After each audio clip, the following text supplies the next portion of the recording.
Hello, and welcome to the IOSH podcast Trailblazer Talks, a new series recorded at the 2024 Health and Safety event in Birmingham. In episode 6 of our series, we sit down with Professor James Brown, founder of ADHD Adult UK, to find out how employers can unlock the potential of workers with ADHD. Hi James, thank you very much for joining me today in the IOSH podcast booth. It's great to have you here. How are you doing? That's my pleasure. It's lovely to be here. Thank you for having me on. You've just come straight off stage actually, haven't you? How did that go? It was good. I'm I suppose a failed stage musician who can't play music. So for me, standing on a stage and talking about anything with people paying attention to me is my happy place. Excellent. So I absolutely love it. Good. So for our listeners and our viewers, can you tell us a bit about yourself?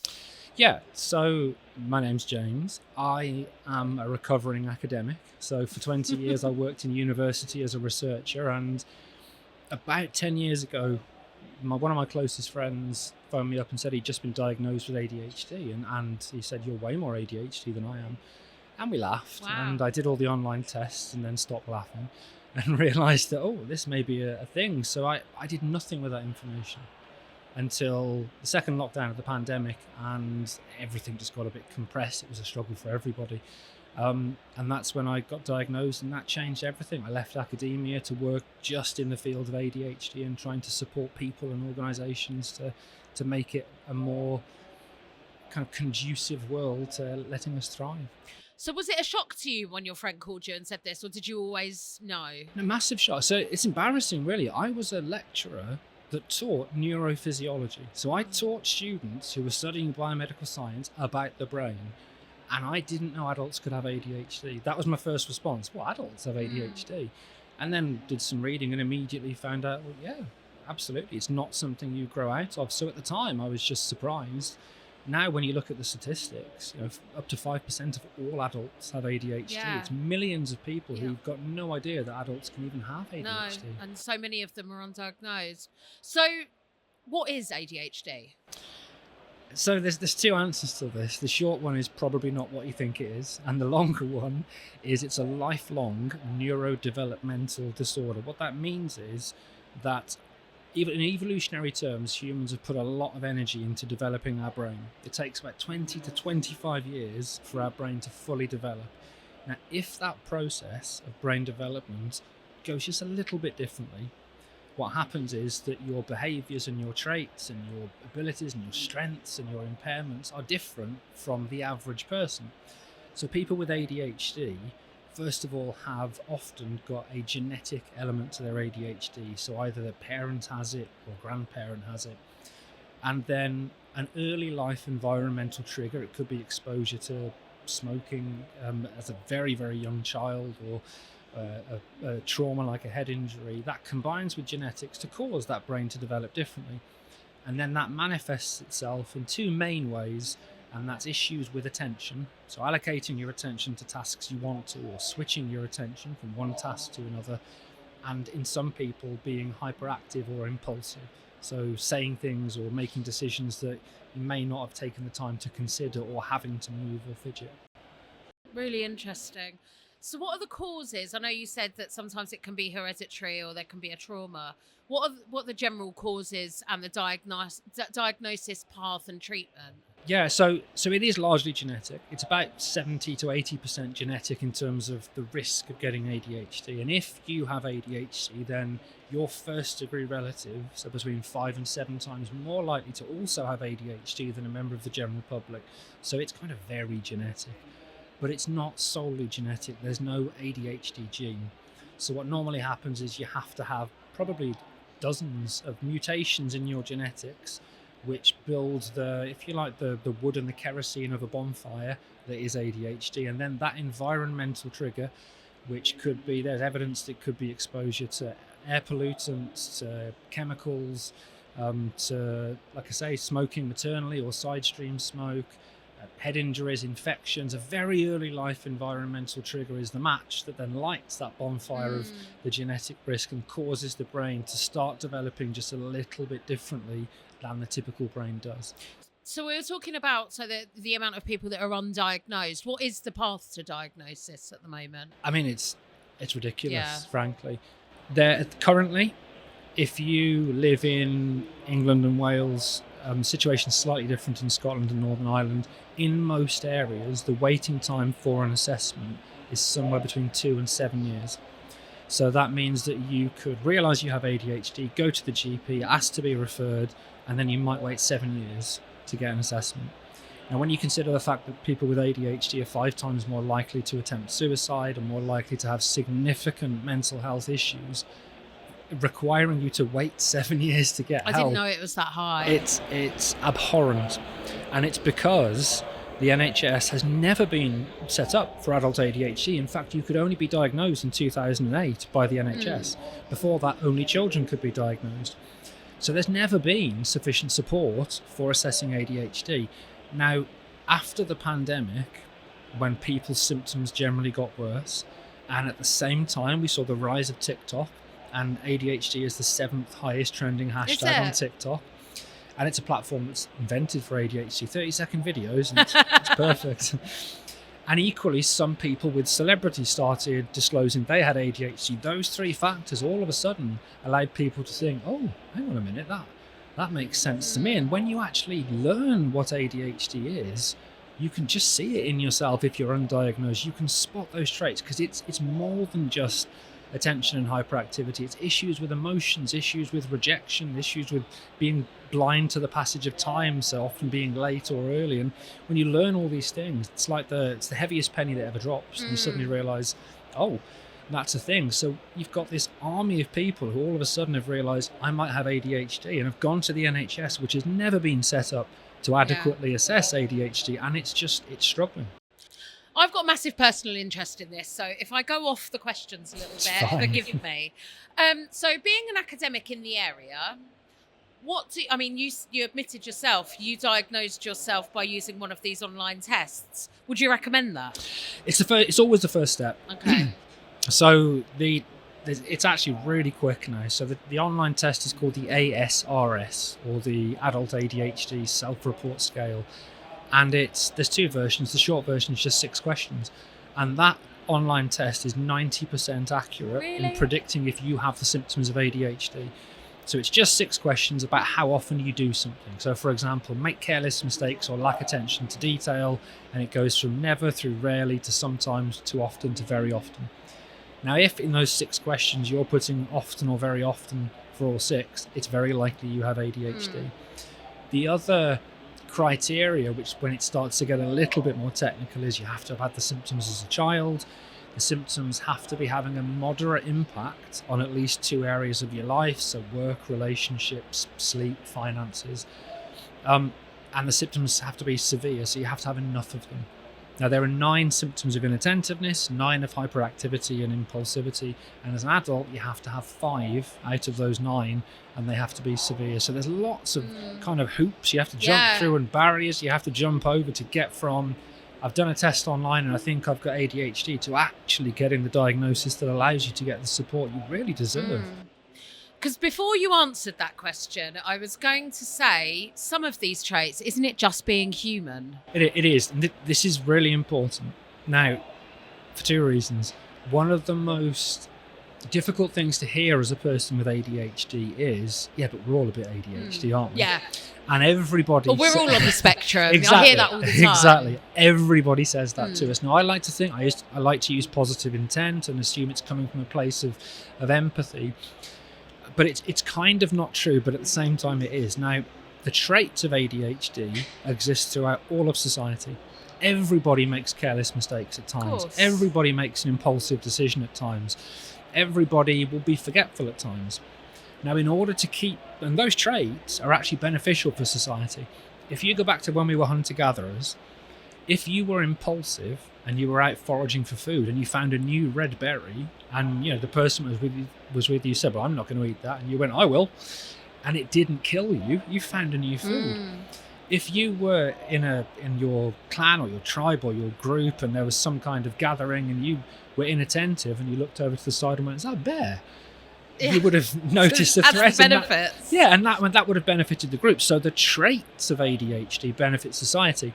The problem is, in order to keep those traits in society, you have to have one group that's got all the traits, genetically speaking. So people with ADHD are taking one for the team to make sure that those traits exist in little bits here and there. And the difference is the severity and the impact. So for the people that will say, yeah, but I do that sometimes, absolutely. Everybody loses their phone now and again. I lose my phone 20 times a day because I don't have the working memory to remember where I've put it. Everybody makes careless mistakes. I have, when I'm going out and doing public talks, I've booked trains in the wrong direction, in the wrong month, to the wrong city, for the wrong number of people, on the wrong day. I've booked hotel. I booked myself into a homeless hostel instead of a hotel because I wasn't paying attention to the booking system. And again, it's that difference that everybody occasionally does some of the things that are ADHD traits, but people with ADHD do them a lot, and it has a negative impact on their life. So what's the treatment once you've got that diagnosis? It's a really good question. So there are currently only 2 treatment options available that the NHS approves. The first is medication. There's 4 medicines that are approved for adults. 3 of them are stimulants. So listeners may have heard of Ritalin. That's a trade name for a drug called methylphenidate. And the other 2 stimulants are basically speed. So I have to take a little tiny dose of speed every morning, amphetamine. And what that does is it causes the release of brain chemicals which don't work as well in ADHD, dopamine, noradrenaline. And that allows me and many people with ADHD to focus a bit more, to control their impulsivity a bit more. But it's not a cure and it's not a magic bullet. I still struggle. Most people with ADHD still struggle. Now, those medications are effective in 80% of people with ADHD. The other 20%, for whom they either don't work or the side effects are too much, or they've got a cardiovascular issue that means they can't take them, the only other thing they're offered is cognitive behavioural therapy. And the evidence for that's effectiveness is really low, because when you've got ADHD, remembering to work on the homework and reframe your thoughts is really difficult, and that's it. So you get a diagnosis, if you're lucky you get medication, and then out you go, out the door, understand yourself, explain ADHD to the people in your life. It's so unsupported, it's ridiculous. And that medication, I've heard lots of people say it's just not available either. I don't know if it's Brexit or... So we've had a medication shortage for the last, where are we now? Probably 9 months. Yeah. And it is supply chain related. So basically, because there's been this massive increase, somewhere between 400 and 700% increase in people seeking an assessment and getting diagnosed, there's a lot more people now receiving medication.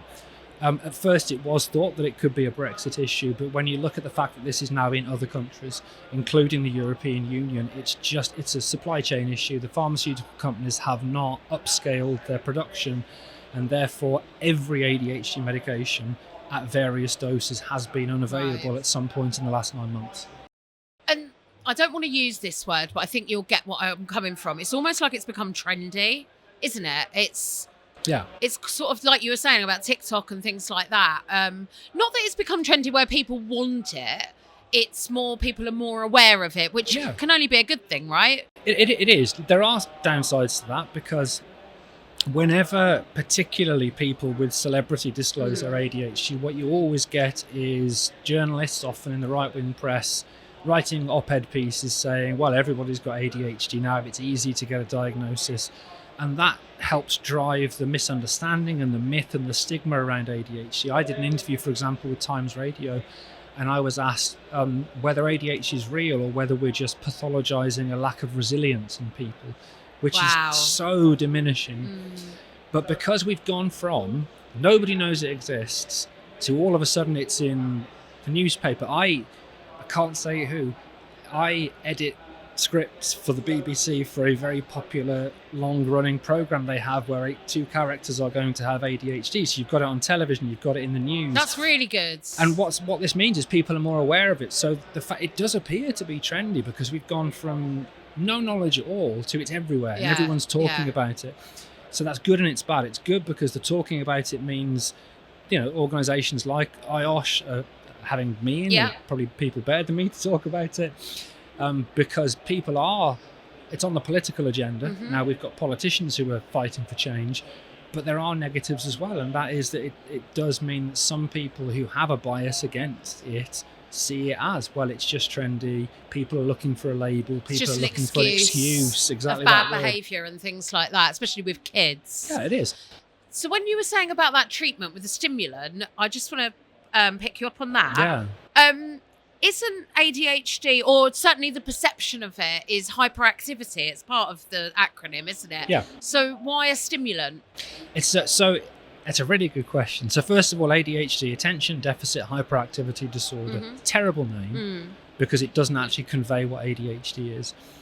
It's not the worst name it's ever had. In 1902, it was called the defect of moral control. Wow. Which you imagine being told your child had a defect of moral control. Yeah, you're absolutely right. It seems odd to give somebody a stimulant and that it might make them less hyperactive.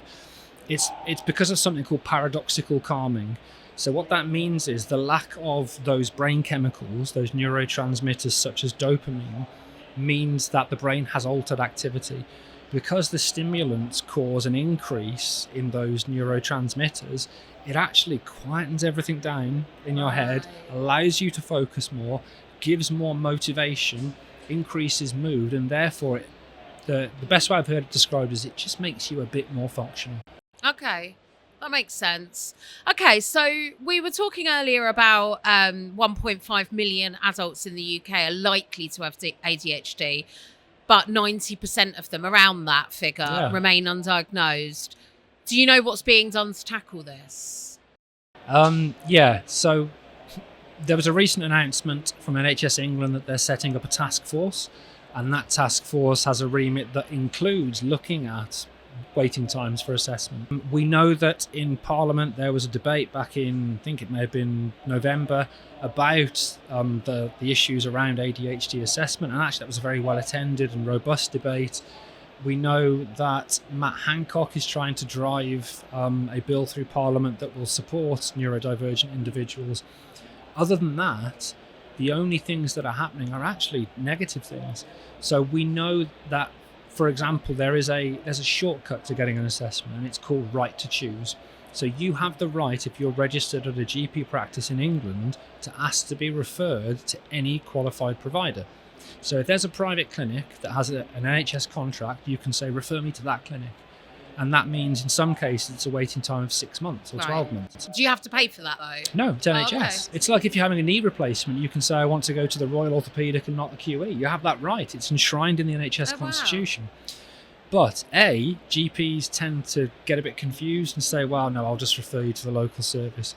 B, I run a charity for adults with ADHD. We are hearing repeatedly that GPs are being told to not take on the care of people who get diagnosed by non-NHS services, because what happens is a psychiatrist diagnoses you, prescribes your medication, and then says to the GP, do you mind prescribing this every month, and I'll review the patient in 12 months' time. GPs don't legally have to agree to that. Right. It's a professional courtesy, and what we're hearing is that commissioning bodies are telling entire areas of GP practices, do not sign shared care agreements, do not take on the care of anybody that's got their diagnosis through right to choose or through a private clinic. Only look after those patients who went through that 5-year waiting period for an NHS diagnosis. So we were talking earlier about the positives and negatives. So what strengths can be associated with ADHD? This is a really interesting but controversial area. So the word neurodiversity is often just applied to people who are neurodivergent, but actually the whole of society is neurodiverse. There's no such thing as a typical brain. We're all different. We've all got different behaviours and traits and abilities and impairments. And it's the same in the ADHD community. We are diverse as a neurodivergent population. Now, one of the reasons that ADHD is often, if you like, branded as a superpower or a strength is because it's really damaging to say to a child, you've got a disorder, and therefore language has power. But equally, because we all have different lived experience, if you are in an environment where you're supported, you're allowed to thrive, you've got a job or a hobby that you find rewarding and therefore you can engage with it, it will feel like a strength and a superpower. If you're in a job where you don't find it rewarding and you're just struggling to engage with work every day, then it will feel like a disability. So it is both and neither. If you look at the scientific evidence, the strengths of ADHD are spread through the ADHD community just as equally as they are the non-ADHD community. There is some evidence that some of us are more creative thinkers, divergent thinkers. There is some evidence that people with ADHD are more entrepreneurial. But that, it's not great evidence. Beyond that, there's not evidence of universal strengths. It really is about the situation that somebody's in. If you've got a PA and you've got lots of support, so actually the organisational side of things are taken from you, and you can just focus on the stuff that you are good at, the stuff that you find rewarding, it will feel like a superpower. But if you're having to do all of that admin and the stuff that's just hard to engage with, it won't. Yeah, that's a really good example. So considering this, are there benefits to having a I know you don't... Do you object to that phrase, neurodivergent? No. Listen, nobody can police your language. And you can call yourself or whatever you want. So people say neurodiverse, neurodivergent, ADHD, hyperkinetic. Really, I don't know to anything. So for the purposes of this and our listeners and what they'll understand as it, considering this, are there benefits to having a neurodivergent workforce? Yeah, absolutely. As long as they're supported. And this is the issue. That most... So I'll give you an example. There's an occupational or organisational psychologist called Adam Grant, and he did some work a while back on the 3 different types of worker: givers, takers, and matchers. Givers are workers who take on extra work. They say yes, they cover other people, they do other people's jobs for them, they help other people. And that's about 25% of the workforce. Takers are the opposite. They say no, they absolutely work to rule, they don't take on extra work, they don't help colleagues. Again, 25% of the workforce. And the rest of the workforce are matchers. They do a bit of both. Now, we know that givers are both the most and least productive and successful. And if you look at people with ADHD, we did a poll recently of just over 1,000 people, and 70% identified as givers. And because people with ADHD often have issues with rejection and imposter syndrome and low self-esteem, we do say yes. We people please. We say yes to everybody. Yeah. Absolutely. Now, what Adam Grant's organisational psychology work showed, that all you need to do for those givers to take them from being the least productive and successful to being the most is empower them to ask questions and protect them from burnout. Because we often work longer to get the same amount done because we're less productive, because we often have fear of asking questions because of that rejection sensitivity and imposter syndrome. So if you're doing a project and there's one piece of work, one piece of information you don't have, then sending an email 2 weeks later saying, sorry, I need that information, it curdles my blood. If you support people like that, they become the most productive and successful people in the workplace. So by having a system that is neurodivergent friendly, it empowers people who are neurodivergent to be supported. But the most important thing is, it actually makes it easier for everyone else. It does. If you have a system, I'll give you an example. I was talking to somebody who I coached the other day, and they were full of dread because their director had put an appointment in their calendar that just said quick catch up, and it was with 2 other directors, no other information. Now, the anxiety that causes because of uncertainty and a lack of clarity can be very damaging when you've got ADHD. As well. Exactly. Now, if, for example, you had an internal communications policy which said if you put a meeting up, you have to have a proper title for it, you have to have an agenda in the invite so everybody's clear, that doesn't just help people who are neurodivergent, it helps everyone. The biggest lie ever told in industry or academia is when somebody says, has everybody checked the minutes? And everyone nods and says, yeah, we haven't. But if, for example, instead of emailing out the minutes after a meeting, you email out the actions with attached minutes so people can quickly see, oh, those are the 3 things I need to do. That doesn't just help neurodivergent people, it helps everybody. So a neurodivergent friendly workplace benefits everyone. That's really, really interesting. So how can we support those? I mean, you have alluded to this. Support those with ADHD in our workplaces to really unlock their potential. So the first thing I'll say is there are a couple of routes. Because ADHD is a protected disability under the 2010 Equalities Act, actually every employer has a legal obligation to make reasonable adjustments to the working conditions of an employee. Now, sometimes reasonable adjustments are a very grey area. It just means it shouldn't be too burdensome for the employer. Now, this either happens through occupational health assessments, but there's also a government scheme called Access to Work, and you don't actually need a diagnosis for access to work. And if you go through Access to Work, the benefit is that the Department for Work and Pensions pay for the costs of those reasonable adjustments.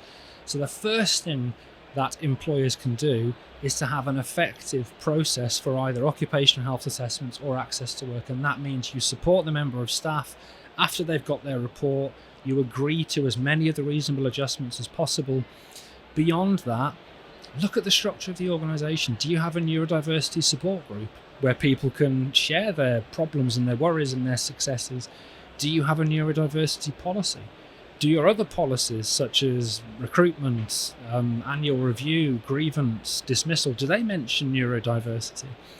If you were to replace the words ADHD or neurodivergent with physical disability or visual issues or hearing, partial hearing loss, what changes would you make for those members of staff? And that's the big question. Is I'm pretty sure that if you had an employee that didn't have the use of their legs, you'd put a ramp in to help them get up the stairs. Excellent. And would you do the same thing, metaphorically speaking, for somebody that had a neurodivergent conditional disorder? That's an excellent point. What do you think of organisations, going back to when I was saying using that word trendy, what do you think about organisations, and I've seen them pop up quite a lot in the press, that are only employing neurodivergent workers? So I don't like the artificial separation between neurodivergent and a word that doesn't even exist, neurotypical. I don't like that word neurotypical because it others us as much as it others them. Obviously, anybody that sets up an organisation is free within legal parameters to do whatever they want. I don't think it helps the broader cause of people who are neurodivergent because it can feed that us and them mentality that exists. That people can see, even within an organisation, if they see that somebody else has been offered flexible working hours but they haven't, and they can't see why that is because it's difficult to see that someone has ADHD, that can cause resentment and misunderstanding. So whilst I think there are definite positives to embracing neurodivergence in the workplace, there are some potential drawbacks as well of othering people who are neurodivergent from the rest of society, and we should be looking to integrate, not to other. Yeah, I completely agree. So following on from that, more than half of neurodiverse workers generally haven't told their employer about the condition. Yeah. So this will presumably affect their mental well-being. How can employers encourage their staff to be more open about the condition? It's quite a nuanced, a brilliant question, but it's quite a nuanced answer. The first thing I'll say is, in general, in most sectors, visibility from the top.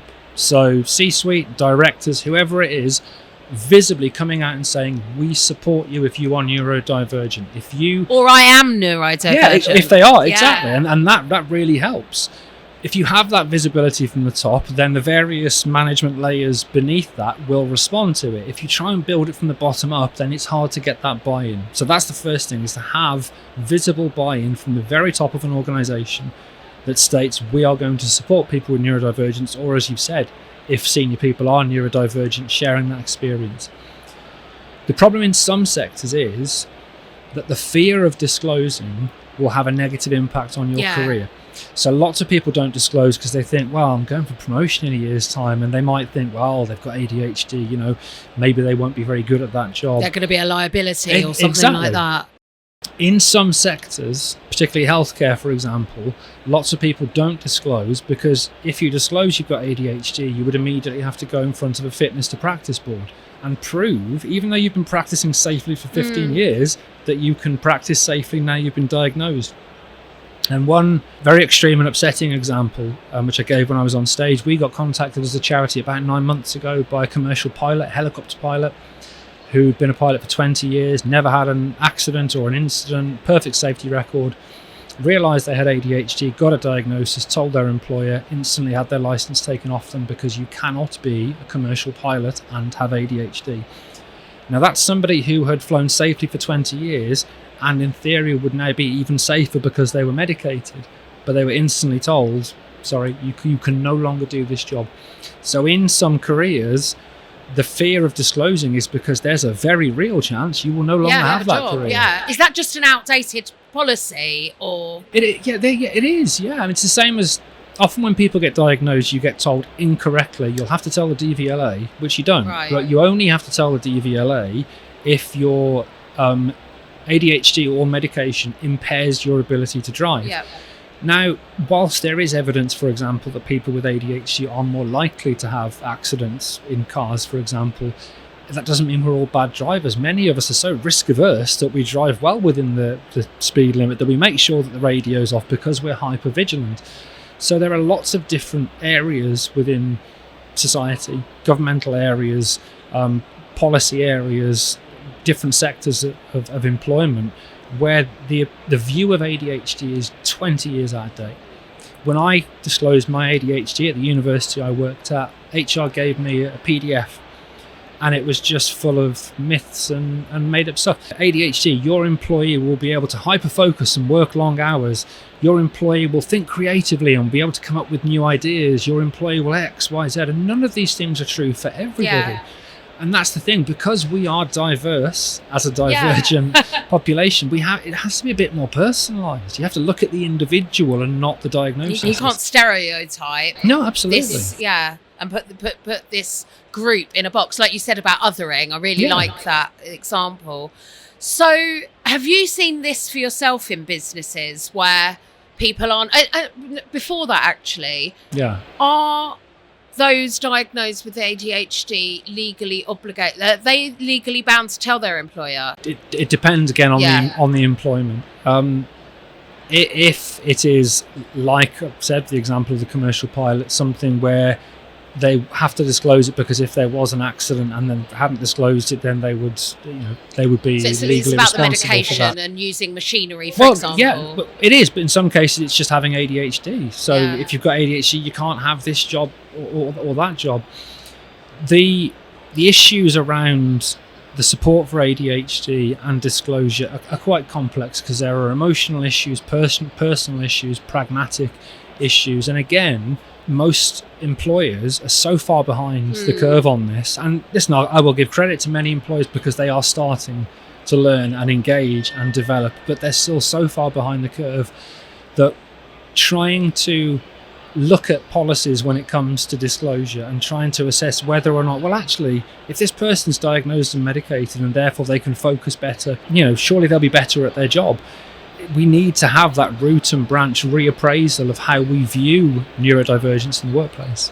And so I'll end on, how do you think people should think differently about your neurodiversity? It's a really good question. The best approach, I think, to trying to understand and embrace neurodiversity is to ask questions. Yeah.